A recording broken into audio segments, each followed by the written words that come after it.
सभी को जय मसीह की।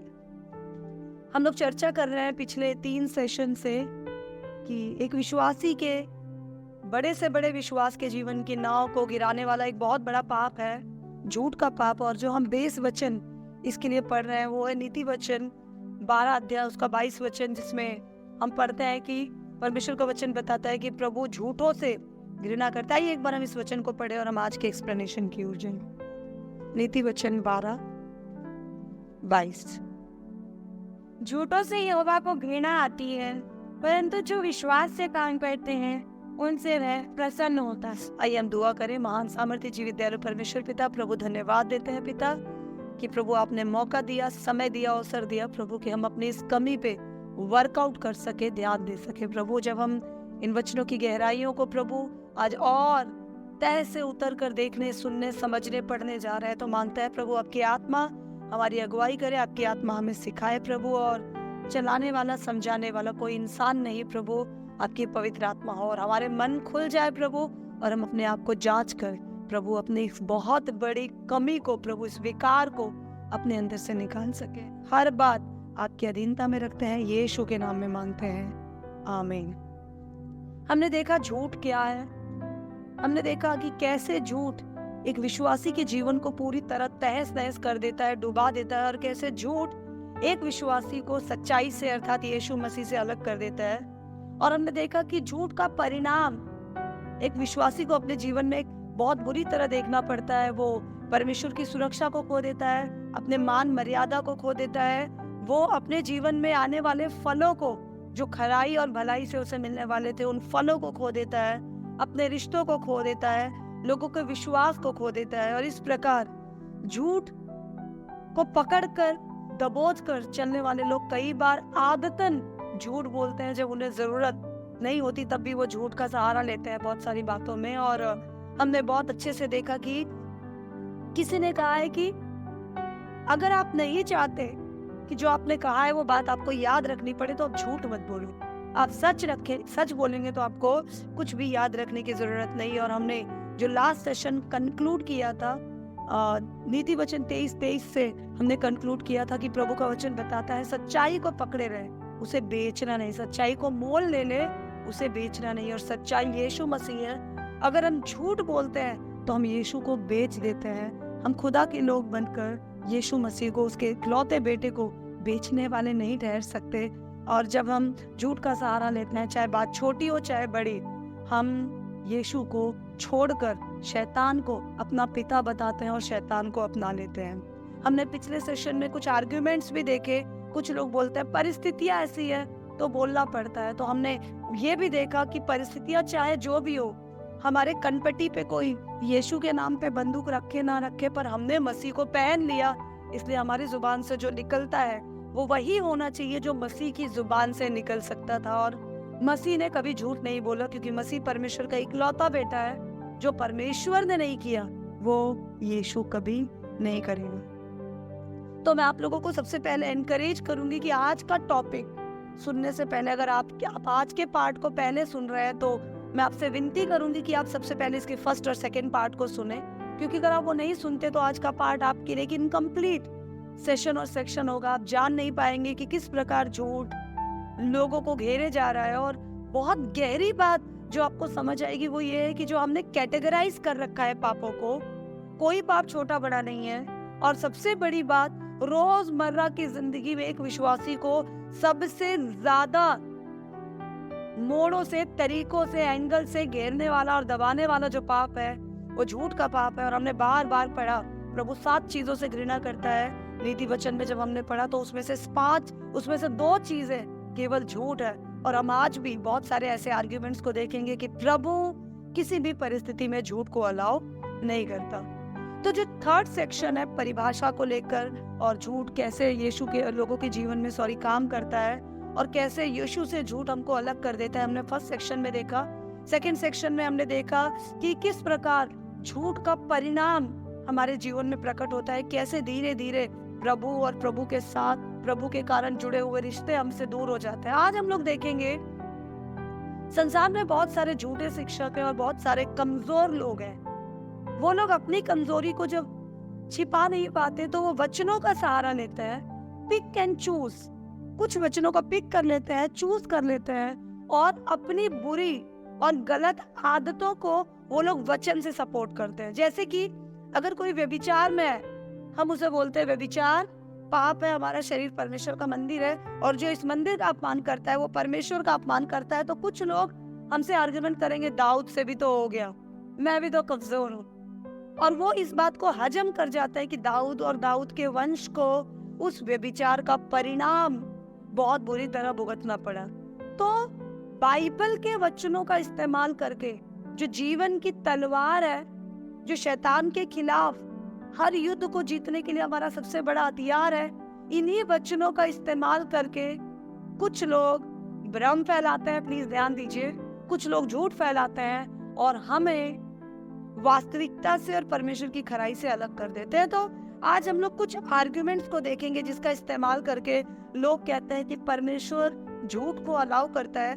हम बाइबल के सारे इंसिडेंट को देख नहीं सकते, लेकिन इससे पहले कि हम इन कैरेक्टर्स को, उन स्टोरीज को देखें, हमें एक बात समझना जरूरी है, परमेश्वर बदलता नहीं है। जो उस बात उसने एक बार बोल दी वो अपनी ही बातों को टालेगा नहीं। अगर उसने कह दिया 10 आज्ञाओं में एक आज्ञा उसने कही कि झूठ मत बोलना, झूठी साक्षी मत देना, अगर उसी परमेश्वर ने न्याय व्यवस्था में कह दिया कि तेरे जुबान से झूठ ना निकले, उसी परमेश्वर ने अगर नीति वचन में इस बात को कहा कि धर्मी जन झूठ से घृणा करता है, उसी परमेश्वर ने नीति वचन में कहा कि यहोवा झूठों से घृणा करता है, तो वो परमेश्वर किसी भी परिस्थिति में झूठ को अप्रूव, सैंक्शन, झूठ को सहमति नहीं देगा। लेकिन आप देखेंगे तो बहुत सारे लोग आपसे आर्गुमेंट करेंगे रेहाब वैश्या का एग्जाम्पल लेकर। सबसे पहले मैं रेहाब वैश्या का ही एग्जाम्पल आपके सामने लूंगी। लोग बोलते हैं कि अगर रेहाब वैश्या झूठ ना बोलती तो वो जासूस कैसे बचाए जाते, और अगर रेहाब वैश्या झूठ ना बोलती तो प्रभु के लोगों को, इजराइलियों को यहाँ का भेद कैसे पता चलता, और अगर रेहाब वैश्या झूठ ना बोलती तो कैसे ये लोग आक्रमण कर पाते, या कैसे ये लोग यरीहो पर कब्जा कर पाते। तो रेहाब वैश्या के झूठ बोलने के कारण ये लोग बचाए गए। और कुछ लोग ये भी बोलते हैं कि रेहाब ने राजा से, यरीहो के राजा से झूठ बोला, इसलिए परमेश्वर ने रेहाब को आशीष दी। और ये सुनकर बहुत लोग बोलते हैं कई बार परिस्थितियों में झूठ बोला जा सकता है। तो हम सबसे पहले जाएंगे यहोशू की पत्री 2 अध्याय उसके 1 से लेकर 7 वचन तक। जब आप यहोशू 2:1 से 7 पढ़ते हैं तो कोई प्लीज जरा जोरदार आवाज में पढ़ दीजिए। तब नून के पुत्र यहोशू ने 2 भेदियों को शित्तीम से चुपके से भेज दिया और उनसे कहा, जाकर उस देश यरीहो को देखो। तुरंत वे चल दिए और राहाब नामक किसी वेश्या के घर में जाकर सो गए। तब किसी ने यरीहो के राजा से कहा, आज की रात में एक इजरायली हमारे देश का भेद लेने को यहाँ आए हुए हैं। तब यरीहो के राजा ने राहाब के पास यो कहला भेजा, जो पुरुष तेरे यहाँ आए हैं उन्हें बाहर ले आ, क्योंकि वह सारे देश का भेद लेने को आए हैं। उस स्त्री ने दोनों पुरुषों को छिपा रखा और इस प्रकार कहा, मेरे पास कोई पुरुष आए तो थे, परंतु मैं नहीं जानती कि वह कहाँ की थी। यस हम 7 तक इसी तरह कंटिन्यू पढ़ेंगे, और जब हम पढ़ेंगे तो हमें पता चलता है यरीहो का भेद लेने 2 लोग आए। राहाब एक वैश्या थी, हित्ती थी, वो इजराइलियों में की नहीं थी, वैश्या का काम करती थी, यरीहो की दीवार पर रहती थी। और जब वो यहाँ पर बैठे बैठे यरीहो में ही इजराइल के परमेश्वर के कामों की चर्चा सुन रही थी। जब वो चर्चा सुन रही थी उसने इन भेदियों को छुपाया। छुपाने के बाद जब राजा ने उससे पूछा तो 4 और 5 वचन बताता है कि साफ साफ झूठ रेहाब ने बोला। लेकिन पॉइंट ये है कि रेहाब कोई धर्मी जन नहीं थी, रेहाब एक वैश्या थी। झूठ बोलना, अपने शरीर को बेचना, वैश्यावृत्ति अपने आप में प्रभु के नजरों में वैश्या का काम अपने आप में एक पाप है, व्यभिचार का पाप है। प्रभु वैश्यावृत्ति को भी अप्रूव नहीं करता। अगर प्रभु रेहाब को देखकर आशीष देता, रेहाब के कामों को देखकर उसे छोड़ता, तो सबसे पहले रेहाब वैश्या थी ये देखकर छोड़ना पड़ता। लेकिन रेहाब विश्वासी नहीं थी उस समय, इजराइलियों में से नहीं थी, एक वैश्या थी। और प्रभु ने रेहाब के झूठ के कारण रेहाब को आशीष नहीं दी, रेहाब को प्रभु ने नवाजा आशीषों से। इसके लिए जो नए नियम में जो वचन है हम एक बार देखेंगे, इब्रानियों की पत्री 11 अध्याय उसका 31 वचन। इब्रानियों की पत्री 11 अध्याय उसका 31 वचन जोरदार आवाज में हम पढ़ लेंगे जरा। विश्वास ही से राहाब वेश्या आज्ञा न मानने वालों के साथ नष्ट नहीं हुई, इसलिए कि उसने भेदियों को कुशल से रखा था। यस, वचन ये नहीं बताता है कि राहाब को परमेश्वर ने इसलिए आशीष दी क्योंकि उसने झूठ बोला। वचन ये बताता है कि राहाब को परमेश्वर ने इसलिए बचाया क्योंकि उसके अंदर विश्वास था उस अंधे के परमेश्वर पे, पहला गुण। दूसरा गुण, उसने भेदियों को जो कि प्रभु के लोग थे उन्हें बचाने में मदद की। उसके इस काम को परमेश्वर ने देखा।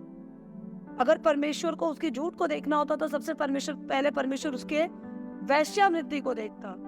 अगर हम याकूब की पत्री 2 अध्याय उसका 25 वचन पढ़े तो 2:25 याकूब की पत्री।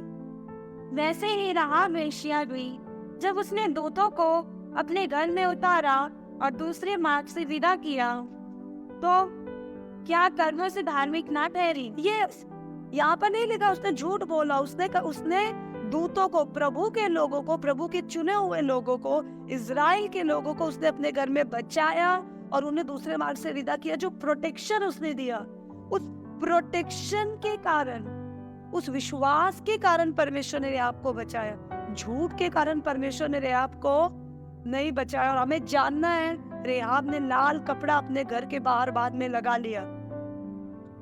रेहाब झूठी थी, वैश्या थी, लेकिन वो लाल कपड़ा लगाने के बाद, अर्थात यीशु को ग्रहण करने के बाद वो वैश्या नहीं रही, वो झूठी नहीं रही। यीशु के अंदर आने के बाद वो वैश्या और झूठी नहीं रही। ये उसने तब किया जब वो यीशु में नहीं थी। तो कोई अगर आपको रेहाब का एग्जाम्पल लेकर बनवाने की कोशिश करे तो मैं आपको कलीसिया इस बात को बताना चाहती हूँ कि परमेश्वर ने रेहाब के झूठ को सपोर्ट नहीं किया। तब एक तरह से देखा जाए तो यीशु के गिरफ्त में थी ही नहीं, और वो एक वैश्या थी। प्रभु ने उसके झूठ को नहीं बल्कि उसकी विश्वास योग्यता को, जो कि एक नेगेटिव अपोजिट सिचुएशन में होने के बाद भी उसने प्रकट की, उसको परमेश्वर ने देखा। रेहाब ने परमेश्वर का भय माना और उसने यरीहो की दीवार से इन लोगों को फान दिया, लेकिन रेहाब यरीहो के राजा से डरती थी, इसलिए उसने झूठ बोला। तो ये इसका मतलब ये नहीं कि परमेश्वर झूठ बोलने की परमिशन देता है। परमेश्वर ने झूठों को नाश करने की अगर आज्ञा दी और झूठों से प्रभु घृणा करता है तो वो हमेशा घृणा करेगा, क्योंकि प्रभु बदलता नहीं। दूसरी स्टोरी जो लोग आपको बताएंगे वो है निर्गमन की पत्री 1 अध्याय उसका 15 से 22 वचन। अब ध्यान से सुनिएगा तो ये वचन बताता है, आप अपने सेल्फ स्टडी कर लीजिएगा वरना पैसेज बहुत लंबा हो जाएगा। इसमें यह बताया जाता है कि दाइयों को फिरौन ने कहा कि जब इजरायली औरतें पत्थर पे बैठे अपने गर्भ को, मतलब बच्चे को पैदा करने के समय, प्रसव के दर्द के समय, तो जितने भी इब्री पुरुष पैदा हो, मेल पैदा हो, लड़के पैदा हो, उनको तो मार डालना। अगर आप इसके 17 वचन को पढ़ें तो आप ध्यान से सुनिएगा। परंतु वह दाइया परमेश्वर का भय मानती थी, इसलिए मिस्र के राजा की आज्ञा ना मान। यस, वो दाइया प्रभु का भय मानती थी, वो प्रभु का भय मानती थी, इसलिए उन्होंने बच्चों को बचाया। और चूंकि वो प्रभु का भय मानती थी इसलिए उन्होंने इजरायली बच्चों को बचाया। इसलिए परमेश्वर ने दाइयों के ऊपर अपना अनुग्रह किया, दाइयों को फिरौन के हाथ में पड़ने नहीं दिया। इसलिए नहीं कि दाई ने फिरौन से झूठ बोला। फिरौन से झूठ बोलने से पहले दाई बच्चों को बचा चुकी थी। हमें इस बात को जानना जरूरी है, हमें इस बात को समझना जरूरी है। यहाँ प्रभु झूठ को अप्रूव नहीं कर रहा है। यहाँ प्रभु झूठ से पहले वो प्रभु से डरती थी, परमेश्वर का भय मानती थी, प्रभु पे विश्वास करती थी, इसलिए उन्होंने यहोवा पे विश्वास के कारण बच्चों को बचाया। पर वो फिरौन से डरती थी इसलिए उन्होंने झूठ बोला। प्रभु ने उनके झूठ को अप्रूव नहीं किया, उनके झूठ में उनका साथ नहीं दिया, बल्कि प्रभु ने उनके उस विकट परिस्थिति में विश्वास योग्यता को आशीष दी। तो यहाँ पर भी प्रभु झूठ को सपोर्ट नहीं कर रहा है। तीसरा आर्गुमेंट लोग बोलते हैं, 1 शमूएल 16 अध्याय उसके 1 और 2 वचन को हम ध्यान से पढ़ेंगे, प्लीज पढ़ दीजिएगा। यहोवा ने शमूएल से कहा, मैंने शाऊल को इस्राएल पर राज्य करने के लिए तुच्छ जाना है, तो कब तक उसके विषय विलाप करती रहेगी?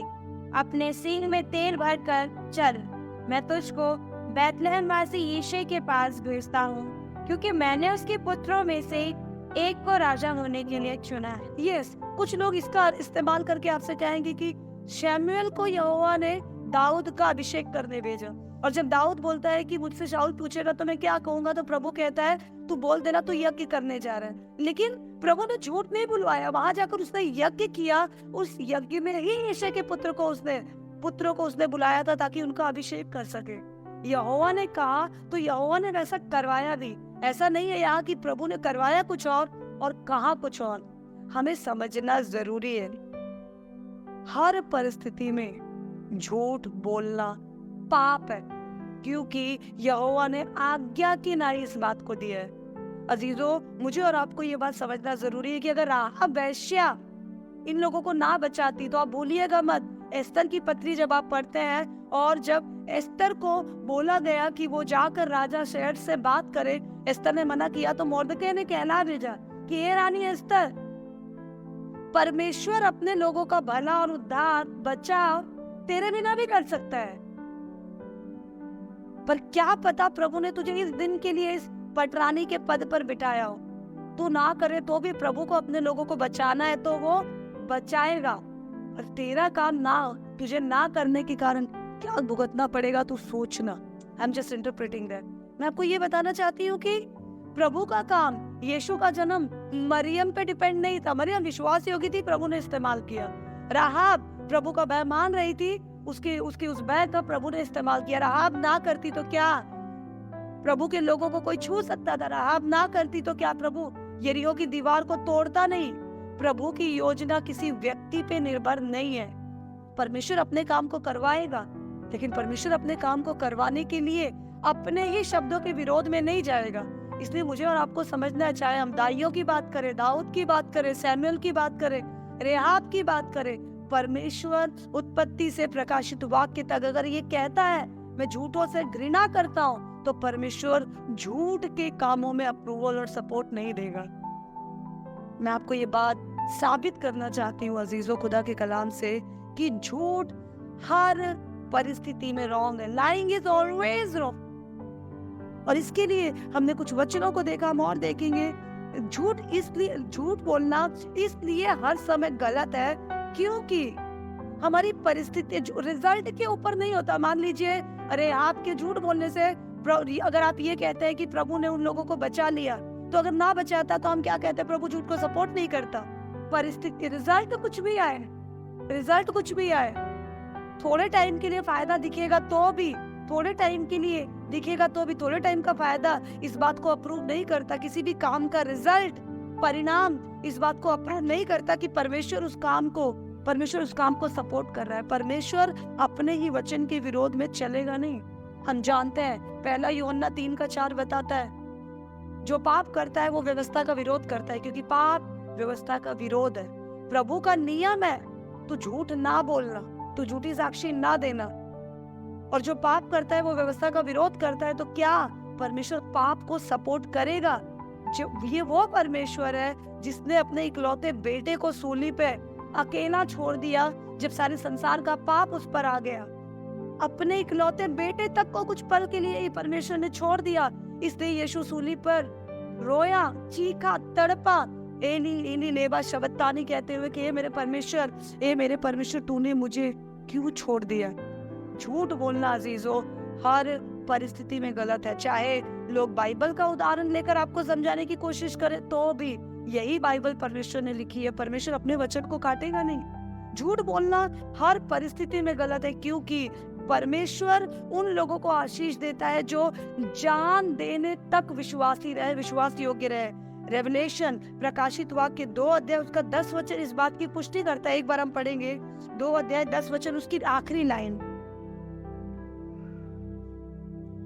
जो दुख तुझको झेलने होंगे उनसे मत डर, क्योंकि देखो शैतान में से कुछ को जेल खाने में डालने पर है, ताकि तुम परखे जाओ और तुम्हें 10 दिन तक कलेश उठाना होगा। प्राण देने तक विश्वासी रहे तो मैं तुझे जीवन का मुकुट, परमेश्वर जीवन का मुकुट उसे देगा। इंग्लिश में लिखा है फेथफुल अनटू डेथ। जब हम विश्वास योग्य रहेंगे, सत्य को पकड़े रहेंगे जान देने तक। हमारी जान सच से ज्यादा इंपॉर्टेंट नहीं है, हमारी जान सच से सस्ती है। सच यीशु मसीह है। जान देकर भी अगर हमें यीशु को पकड़े रहना है, यीशु को, सच को जिंदा रखना है, तो कोई प्रॉब्लम नहीं है। इसलिए प्रभु का वचन बताता है उनसे डरो। यीशु ने कहा उनसे डरो जो तुम्हारे आत्मा को, शरीर को, दोनों को नुकसान कर सकते हैं। उनसे मत डरना जो केवल तुम्हारे शरीर को नुकसान पहुंचा सकते।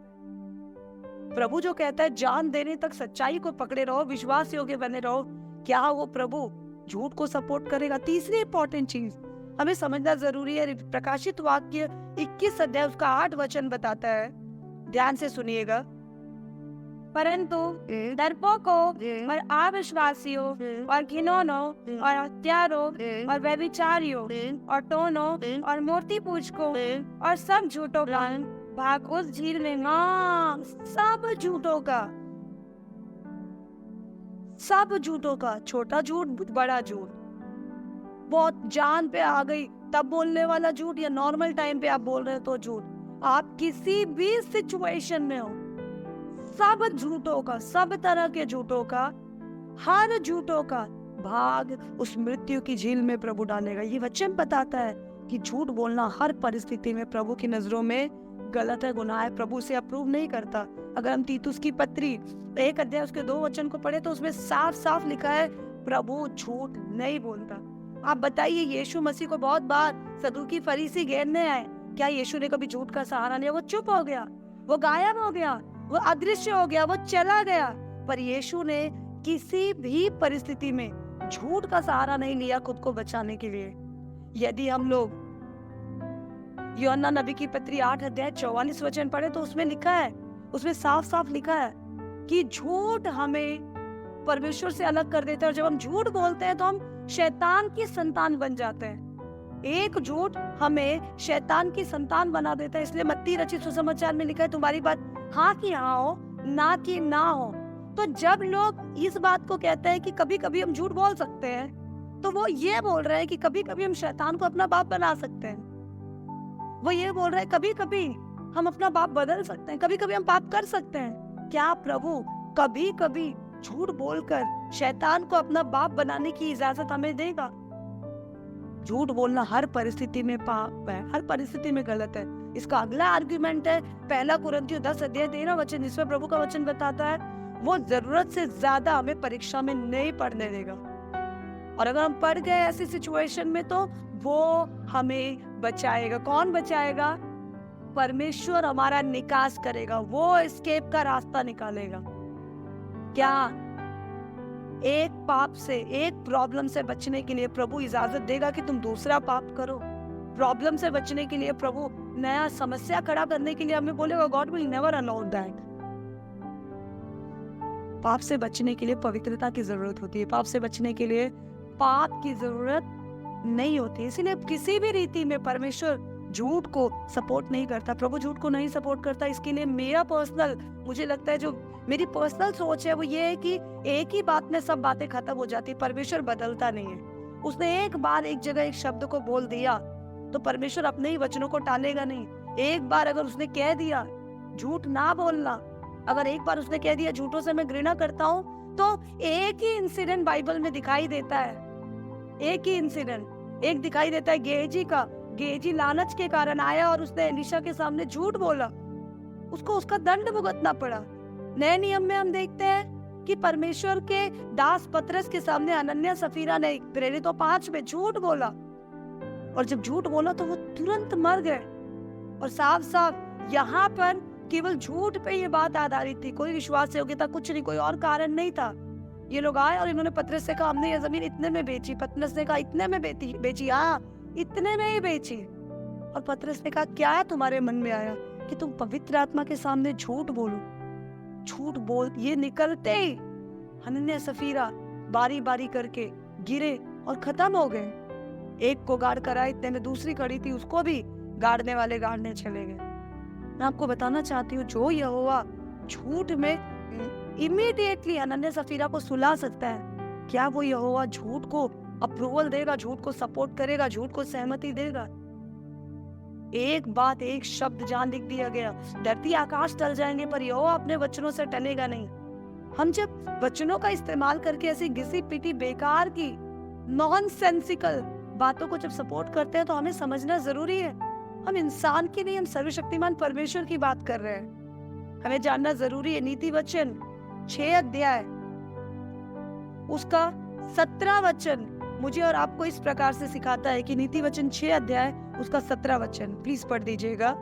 अर्थात घमंड से चढ़ी हुई आंखें, झूठ बोलने वाली जीभ। यस, झूठ बोलने वाली जीभ से यहोवा घृणा करता है। भजन संहिता 31 अध्याय उसका 5वां वचन बताता है यहोवा सत्य है, वो सत्य से प्रसन्न होता है, वो सत्य से प्रेम करता है। God is God of truth, वो सत्य का परमेश्वर है। लय व्यवस्था 19 अध्याय उसका 11 वचन बताती है झूठ मत बोलना, प्रभु ने हमें आज्ञा दी।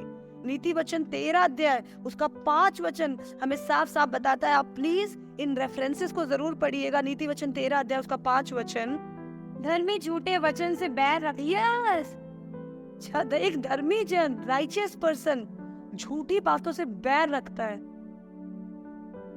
ये झूठ से घृणा करने वाला, झूठ से मिले हुए फायदे को वायु के समान बताकर मृत्यु में भेजने वाला परमेश्वर क्या किसी भी प्रकार झूठ को सपोर्ट करेगा? इसलिए अजीजों, मैं आपको बताना चाहती हूँ, परिस्थितियां कितनी भी खराब क्यों ना हो, डर कितना भी खतरनाक क्यों ना हो, दूसरों को हर्ट ना हो जाए इस ये बहाना करके, मैं उसको तकलीफ नहीं देना चाहती है चाहता, ये बहाना करके थोड़े से फायदे के लिए, थोड़े से बचाव के लालच में थोड़ा सा, कई लोग, कल मैं सुन रही थी, कई लोग ऑनलाइन सामान मंगवाते हैं, सामान मंगवाकर उनको पसंद नहीं आता या थोड़ा सा इस्तेमाल करने के बाद उनको लगता है चलो दूसरा मंगाएंगे तो और क्वांटिटी में मिल जाएगा। हम ऑनलाइन फ्रॉड करते हैं, झूठ बोलते हैं थोड़ी सी चीनी के लिए, थोड़े से दाल के लिए।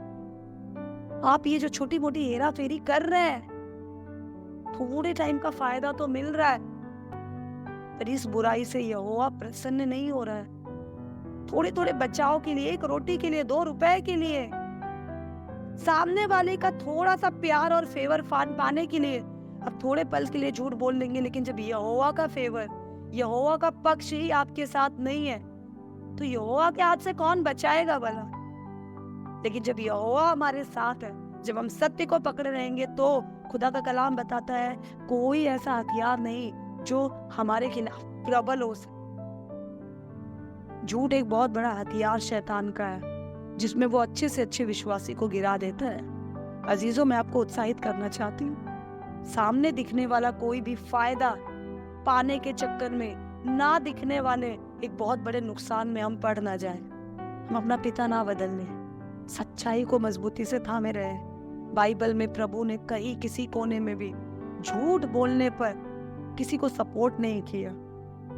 प्रभु ने किसी के झूठ पर उसे आशीष नहीं दी, क्योंकि यहोवा अपने वचनों के खिलाफ जाएगा नहीं। झूठ बोलना पाप है और पाप की सजा मृत्यु है। यहोवा पाप से घृणा करता है और वो झूठों को, सब झूठों को नरक की झील में, धधकती हुई झील में डालने की आज्ञा दे रखा है। वो परमेश्वर अपने वचनों से टलेगा नहीं। बाइबल किसी भी परिस्थिति में झूठ को अप्रूवल या झूठ को इजाजत नहीं देती। इसीलिए मैं आपको डराने के लिए, समझाने के लिए, चिताने के लिए कहना चाहती हूँ अजीजों, कोई बड़े से बड़ा पादरी, बड़े से बड़ा बिशप, बड़े से बड़ा दास, बड़े से बड़ा लीडर अगर झूठ बोले तो भी प्रभु की नजरों में वो गलत है। जो प्रभु की नजरों में गलत है वो करके हम इंसान की नजरों में कितने दिन सही रह पाएंगे, बच पाएंगे?